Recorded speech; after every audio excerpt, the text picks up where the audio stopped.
More than 2 days of quiet travel through dry riverbeds, covering their tracks with concealed knot-rock snares, cutting through dense thickets rife with locusts, they came upon a tangled ruin cutting through a dense henge. Unlike the ruin Twind had froze upon until the thaw, thick roots had erupted between bricks and toppled mighty columns, as Sangar herself tried to pull it apart, piece by piece. Only the shepherds and Scylla knew what had come before, but now tents circled this holy place and filled the space between the trees. Neither Twish nor Futhinkir. This settlement had arisen in the past few days as a quiltwork of all 3 fish folks, unified by thick red war paints dulled from its usual luster by mixing it with mud. More had fled than she could have hoped. Many carried bows, hatchets and arrows tipped with moss rock heads, too many to have all been from her or Jor. Someone else tooled the moss rock. Who else but a Malvas? The outsiders and their many tricks, of course. These were Arek's people. She had come to the right place of outcasts, thieves, and killers. This flock had gathered not long after he took a liking to Scylla, and among them there were other fellow people of the Mother, like Yelts, Hupes, and dogfolk from up north. More significantly, he'd accrued a following of true outsiders with dark features from their skin to their hair and eyes. They all had one thing in common, Reyth supposed, and that was their love for treasure taken by force. Gregor brought her to a fire, whose warm glow roared she stay away. The heat at her back, the blossoms of fire, some of the first sensations that had come alongside her sight, even the pleasant smell of a venison and carrot stew simmering in the cream of walnuts, couldn't goad her closer. Someone strung a bow, another tended a tattoo so fresh the ink still oozed, and the last tapped war song on a drum's coonskin head. Whatever they'd been up to before, they stopped to stare like there weren't plenty of actual strangers, some inconceivably monstrous as Neshers, to gawk over instead. "Why here? Why this Agla?" Reyth asked Gregor, but she knew. Arek was nothing if not sentimental. Here the shepherds took the dead or willing beyond the veil into the next life, the hollowest of ground walked by few, and this was no ordinary place of extraordinary quality. It choked the last embers of her rage. Pain filled her heart. Her mother had come here to die soon after they'd all come north. Your uncle fancied the place, a hidden platform for banditry. I must ready these people to evacuate. Reyth took tight hold of his arm, eyes set. She refused. She'd not recede from light ever again. "I will return," Gregor said, pouring water from his canteen over a white cloth, and caught Reyth by surprise when he dabbed at her eyes, cleaning soot camouflage. "Me sight, I need it." A hard truth, but I cannot heal you. "But you have, I can see. The eyes that were in me mine, they're gone. I wish to know more of these eyes, but truth for truth. As I explained last night, it is not I who has restored you, but Gestalt, and your affliction, it is permanent beyond her reach."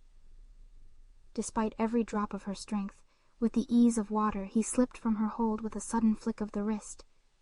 He gestured to the logs the others used to relax. "Sit.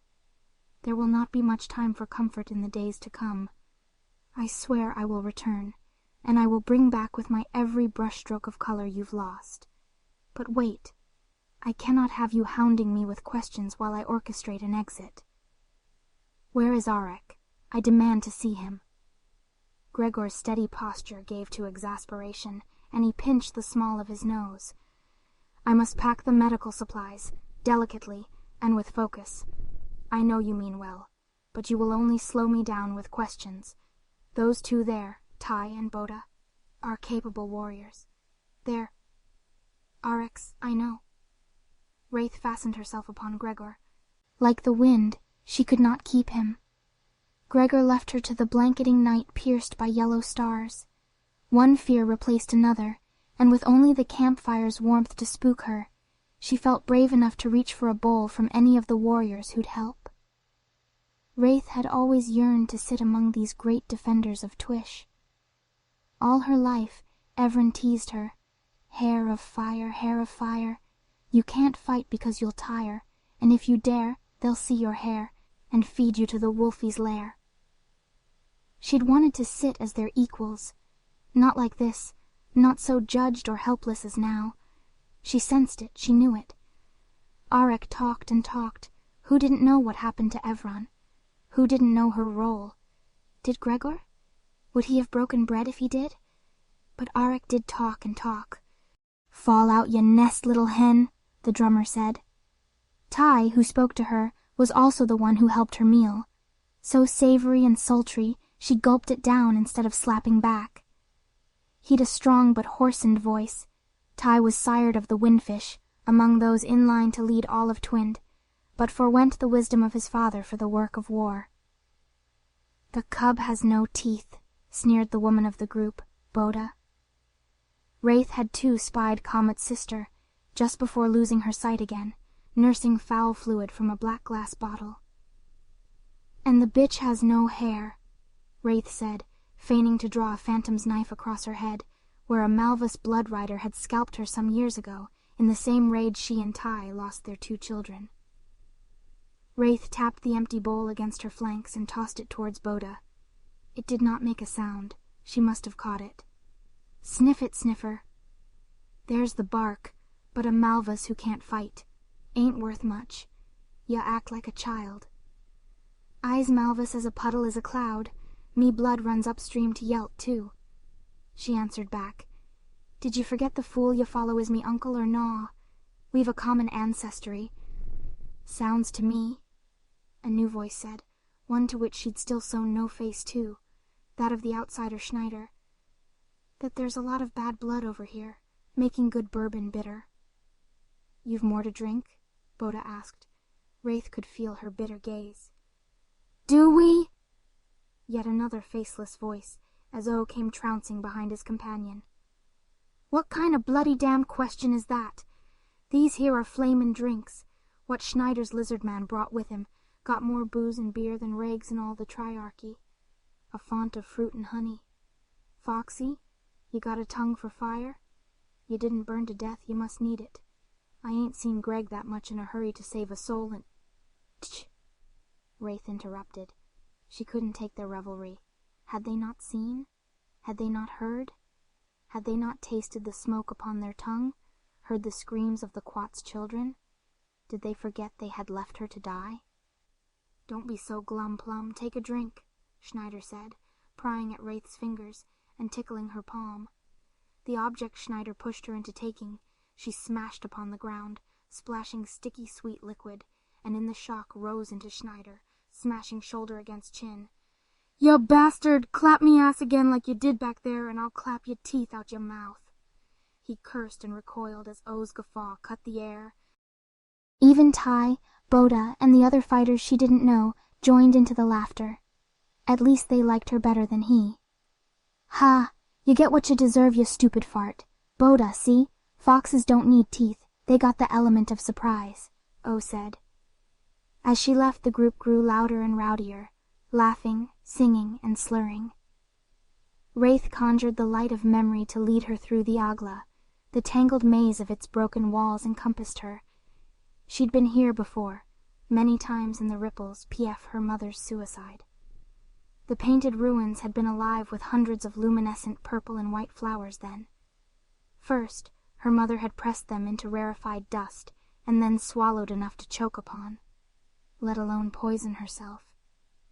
Her mother's powdered purple lips and asphyxiated cheeks, bloated and bulging, looked a lot like Evron. Scylla had explained the sleeper's sallows. Pollinated by fairies, they shine through the breath, luring the curious and the beasts in as the fairies' next meal. However, dead or sleeping, her mother had not been eaten, so Reyth hadn't believed the story. Instead, there'd been signs of shepherds all about, their scathing marks upon the walls and mud. She'd been bathing in the waters of Turnus when she'd breached upon the sole shepherd she'd ever seen, whose buzzing had blurred it from her memory, just as the heat had burned away those very creeks. Ruminating had caused pause.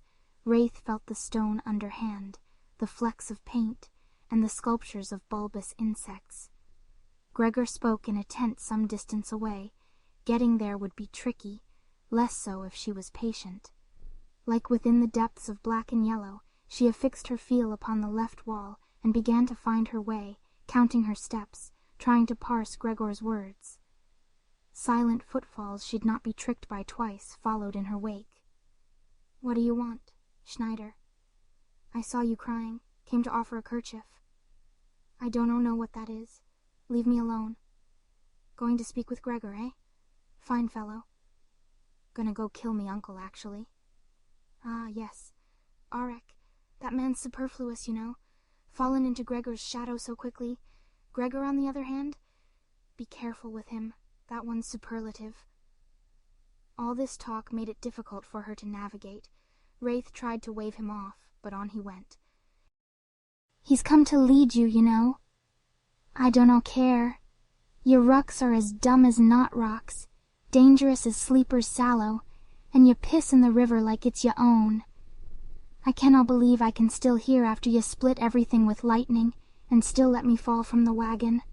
So naw, I think naw." Reyth pushed on, but so did Schneider. "Even if he is an outsider," he said. "Sir Ben, Gregor, wishes to woo you by giving you a role model to say, 'Look, we carry the same beliefs, but I wear them even better than you do.'" Reyth did not answer. She figured if she continued along the wall, she'd come upon both Gregor and her sight. That close, Schneider surely would speak of something else, but his voice just grew softer. "You see, where I'm from we call his kind an anarchist.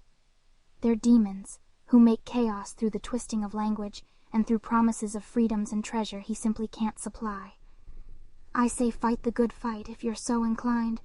What those skucks did back there is unimaginable, unforgivable. He'll help, but know he'd have you live as he, austere for but his faith." Reyth shouldered for Schneider's sharp chin once again. This time he had a deft step, and she missed. "I think," Reyth huffed. The lurched misstep brought her forth into a flash. Color lanced her mind. Before her, a man with skin like the black cherry tree who'd seen maybe 30 thaws. Bald, with pointy facial hair, his uniform almost resembled the black cuts of the beetle-helmed men, although he wore purple. He'd some fat upon his neck and pudginess to his arms, but muscles propped up his structure and spoke of a life fraught with hard work. A mural, like clouds of ink, spattered across the Agla's brickwork behind Schneider. Lines of goats, neshers, and men in silver paint marched, one by one, alongside tall figures with long, fuzzy bodies and many pointed limbs. These creatures she'd once thought shepherds, but now she recognized the 12 points, like stars, upon their crowns. Old memories were not all that colored the ruin. New memories did too. Paintings, scenes, rendered unto cloth, of people, dogs, tents, and sangar, events she'd been present for but had not seen, were strung like chimes by string over the walls. Fantastic and impossible renditions of memories who'd been stolen from her, right from her head. Scenes she'd heard but not yet witnessed, best left lost. Nightmares. In over half, beetle-helmed dark ones in bubble-eyed dog masks, shadowed in black coats, tossed the culled men, pillaged wealth, women and children of Quatan into wagons pulled by flaming steeds.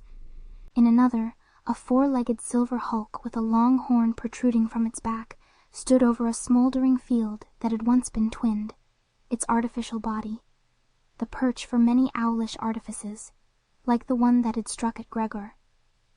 In these painted renderings, they appeared like white smears, rather than in the vagueness of birds.